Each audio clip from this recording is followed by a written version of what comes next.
Howdy. Well, I was looking through my collection of books on guns and thinking, well, mainly you guys know I collect military surplus and black powder stuff, historical firearms.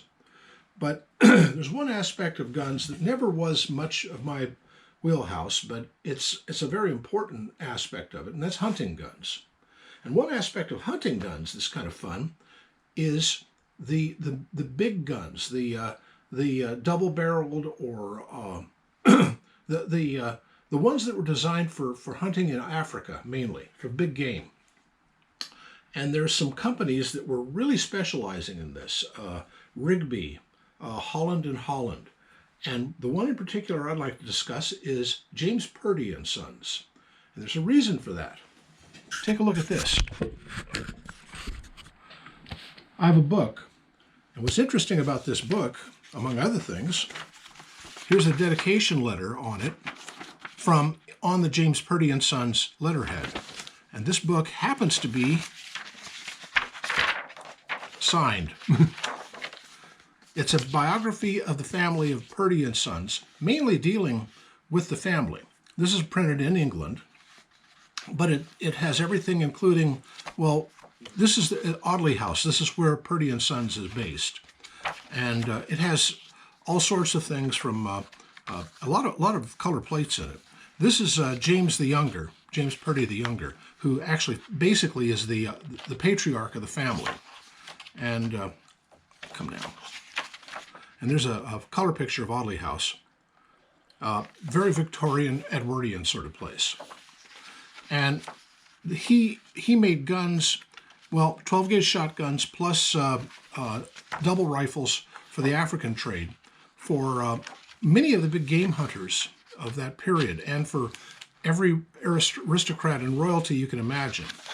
Now, this one's interesting. This is a very interesting picture. I thought I'd show it. This is a coin that shows how small this gun is. What is this? This is a gun that was made during the Silver Jubilee of King George V. And when George V became, got to his 25th year on the throne, well, back in the 1920s, his wife, Queen Mary, had commissioned a bunch of the craftsmen in the empire to build her a royal dollhouse. And that dollhouse was everybody from Sheffield to bone china makers to furniture makers, wallpaper makers, chandelier makers. Everybody who could make anything in England at the time would contribute to it. Well, Purdy decided they would add this, and they didn't submit it until 1935 in honor of the Silver Jubilee. This is an actually functional, I don't know what gauge it is or what bore it is, but it's an actual functional gun, and it even came with functional shells. And it's just absolutely amazingly cool. Here's some examples of some of their guns. Just gorgeous. That's a pinfire of all things. That's what it says.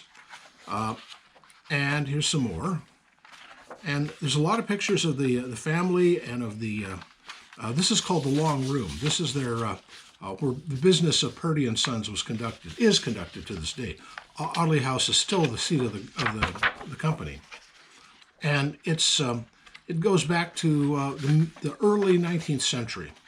And this is just chock full of information. I've read it a couple of times. And it's just a beautiful book about this subject. If you can find a copy of it, I would suggest really getting it. But you're not going to get one like this. This is another handwritten note from Purdy and Sons, because, well, the fellow who originally got this, it was lost in the mail, and they had to, or as they say in England, in the post, and they had to give him another copy, and this is the second copy. This I bought used in a used bookstore. I'm a scrounge for used books, and sometimes I find them. And this was published, I think, in 1984. But do check it out if you're interested.